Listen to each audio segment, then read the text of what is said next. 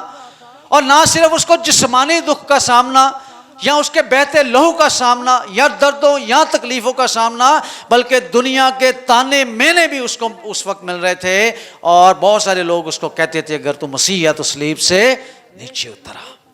اس کو چیلنج کیا گیا، لیکن اس نے اپنی ساری خودی سلیب اٹھا کر ختم کر دی. آپ کو اگر تھوڑا سا امیجن کریں، اگر آپ نے پیٹھ پہ کوئی بوجھ اٹھایا ہو اپنی کمر پہ، تو کیا آپ ایزیلی چل سکتے ہیں؟ اگر زیادہ وزن ہو تو پھر زیادہ. کئی دفعہ تو آپ نے دیکھا ہوگا کچھ لوگ بوجھ اٹھاتے ہیں تو وہ ایسے بینڈ ہوئے ہوتے ہیں.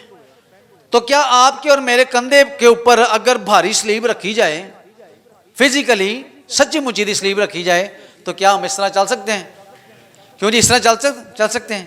نہیں، یسوع مسیح اس طرح نہیں چلا، کیونکہ اس کی کمر پہ بوجھ تھا اور وہ ایسے چل کر سلیب کی طرف گیا. اوبے، اپنے آپ کو بینڈ کرنا، ٹھیک ہے، اپنے آپ کو جھکا دینا. سلیب جب بھی کسی کے کاندھے پہ آئے گی وہ شخص جھک جائے گا، لیکن اگر کوئی شخص سلیب نہیں اٹھاتا وہ کبھی بھی زندگی میں جھکے گا نہیں. یسوع مسیح نے سلیب اسی لیے اٹھائی کہ وہ دوسروں کو یہ بتانا چاہتا تھا کہ وہ بھی اسی طرح جھکے. اگر کوئی اس کا شاگرد بننا چاہتا ہے تو وہ سلیب اٹھائے. امیجن کریں، اس سلیب کا رستہ کوئی آسان رستہ نہیں ہے. 1 میل یروشلم سے کلا سے تقریباً یہ کھوپڑی کا مقام، گلگتہ کی پہاڑی کا مقام تقریباً 1 کلومیٹر سے زیادہ یا اس کے اراؤنڈ تھا. وہ چل کر، پیدل چل کر، ٹھیک ہے، سرے عام سرے بازار وہ چلتا گیا. اور کئیوں نے گیت بنائے، وہ گر کر سنبھلتا، وہ گرتا رہا، ٹھیک ہے. وہ کتنی بار رکا ہوگا، کتنی بار تھکا ہوگا ان پتھریلے راستوں سے، ان اونچائیوں والے. جو یروشلم کا شہر تھا وہ کچھ لیول نہیں، آج بھی دیکھیں جا تاڑے جو کدی کو مری مری گیا ہوئے پہاڑی علاقے چ تو بڑا چڑھنا بڑا مشکل ہوتا ہے، کہیں نہ سائی پھولن لگ پہنتا ہے. یسوع مسیح ان پہاڑیوں پہ سلیب اٹھا کر چلتی ہے. میں نے ایک دفعہ شیئر کیا تھا کہ سلیب کا ایک طرف کا جو سلوپ ہوتی ہے، ادھر سے جو چڑھنے والا شخص ہے چڑھتا تو بوجھ کے ساتھ ہے، تھکن کے ساتھ ہے، درد کے ساتھ ہے، تکلیف کے ساتھ ہے، گناہ کے ساتھ ہے، تاریکی کے ساتھ ہے. لیکن جو اس کی چوٹی سے گزر جاتا ہے تو اس کو اس کے بعد زندگی مل جاتی ہے. آمین. یعنی سلیب کا سفر آسان نہیں ہے، لیکن جو سلیب تک کا سفر کر لیتا ہے وہ یسوع کی طرح جلالی اور خوبصورت اور ایک بارور شخص بن جاتا ہے. رستے میں انکاری نہیں ہے، ٹھیک ہے، رستے میں وہ نہیں ہے، اسکپ نہیں کر دینا. کئی دفعہ ہم ذرا زیادہ محنت والا یا کوئی ایسا کام جو ہمیں اذیت یا تکلیف دے رہا ہو تو ہم کہتے ہیں نہیں بس بھائی ہون نہیں میرے کو. تو کئی پنجابی کہتے ہیں بس بھی ساڈی میری بس ہو. اگر یسوع مسیح اس وقت بس کرتا تو آج ہماری بھی بس ہی ہوتی. لیکن اس نے سلیب کا، کلوری کا سفر جو ہے سلیب اٹھا کے اس لیے طے کیا کہ اس کے فالوورز، اس کے شاگرد جانیں اور دیکھیں، اور جب کبھی ان کی لائف میں یہ موقع آئے تو وہ بھی سلیب اٹھا کر چلے. کیسا ہے سلیب اٹھانا؟ سلیب اٹھانا ہے دکھ، درد، تکلیف برداشت کرنا، تانے برداشت کرنا، گالیاں برداشت کرنا، تھپڑ برداشت کرنا، اپنی کمر پہ بوجھ برداشت کرنا، اپنی کمر پہ لہو کو برداشت کرنا. یہ ساری چیزیں لٹرلی سلیب اٹھانے کو پیش کرتی ہیں. دنیا میں فیشن بھی ہے اور لوگ شوق سے بھی پہنتے ہیں، لوگ گلے میں سلیب ڈالتے ہیں. یسوع نے یہ نہیں کہا کہ جو گلے میں سلیب اٹھائے، اس نے کہا کہ وہ سلیب اٹھائے. پہننے سے کوئی مسیحی یا فالوورز یا خودی کا انکار نہیں کر سکتا، بلکہ سلیب اٹھانے سے. اور اب یسوع مسیح لٹرلی کوئی بوجھ یا بھاری سلیب اٹھانے کے لیے نہیں کہہ رہا، بلکہ آپ کا رویہ، آپ کا کردار، آپ کی سچویشن، آپ کی خدمات، آپ کا سب کچھ وہ یہی پیش کرے کہ آپ سلیب اٹھا کر چل رہے ہیں. 3rd ورس ہے، دیکھیے گا جی، یوحنا کی انجیل 8واں باب 31ویں آیت. تیسری پرائس، تیسری قیمت کلام 1:10 میں سے دیکھیں گے. شاگرد تو بہت بننا چاہتے ہیں آج بھی. کوئی بڑا یا اسکالر ویلن کے کہیں گے میں تو شاگرد بنا ہے. اس بڑے اسکالرس کی لائف کو بھی دیکھیں، اس کی محنت کو دیکھیں، اس کی خدمت کو دیکھیں، اس کی زندگی کے پہلوؤں سے دیکھیں، ٹھیک ہے. پھر آپ اس جیسے استاد بھی بن سکتے ہیں، کیونکہ یسوع مسیح نے فرمایا کہ شاگرد استاد سے بڑا نہیں ہوتا لیکن اس کی مانند ہوتا ہے۔ یسوع چاہتا ہے کہ اس کے شاگرد اس جیسا کام کریں اور پھر اس کی مانند وہ ٹھہرے، لیکن اس کے شاگردوں نے اس کی اہمیت بڑھائی کہ انہوں نے اس جیسے کام کر کے، اس جیسی باتیں، اس جیسے کام کر کے دنیا کو تبدیل کیا۔ آمین۔ آج جتنے بھی کرسچن دنیا میں موجود ہیں وہ سارے کے سارے یسوع مسیح کے فالوورز، شاگرد، اپوسٹلز جو اس کے رسول تھے، ان کے وسیلہ سے ہیں۔ تو کیا نہ ہو کہ آئندہ 10 سال بعد یا 20 سال بعد جو ہمارے شاگرد ہوں وہ اور زیادہ شاگرد بنائیں، ٹھیک ہے، وہ اور زیادہ بنائیں، اور یسوع کے آنے تک یہ شاگردیت کا عمل چلتا رہے۔ آئیے مل کر یسوع مسیح کے شاگرد تو ہیں لیکن حقیقی بنیں، اور جتنی 6 پرائز ہم نے دیکھی ہیں ان کو اپنی زندگی میں لیں تاکہ ہم خدا کو خوش کر سکیں۔ God bless you.